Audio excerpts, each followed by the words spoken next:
Hello everyone, চলো চলো তোমাদের সঙ্গে আমি একটা ভিডিও শেয়ার করতে চলে এসেছি। পার্সেল ওপেন করার ভিডিও। হাতে অনেকগুলো টাকা তোমাদের দেখালাম, তাই না? আমারও কষ্ট হচ্ছে, টাকাগুলো আমার কাছ থেকে চলে যাবে, কিন্তু তার মাঝখানেও একটা খুব খুশি হচ্ছে। কেন না, আমার কাছে একটা জিনিস আসবে যেটা দাম খুব মূল্যবান। এই দেখো পার্সেলটা কত বড়!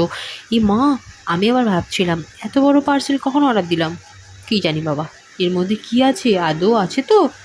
আমি যেটা দিয়েছিলাম অর্ডার, বাবাকে বললাম, বাবা ওপেনটা করো তো দেখি কি আছে। তো এই দেখো ফাঁকা বাক্স। এ মা, আমিও তো ভাবলাম ফাঁকা ফাঁকা বাক্স কেন দিয়েছে। তারপরে দেখলাম আসল জিনিসটা আছে। এই দেখো দেখো, যারা এই প্রফেশনালের মধ্যে আছো তারা ঠিক চিনতে পারবে এটা কি। কি বলো তো?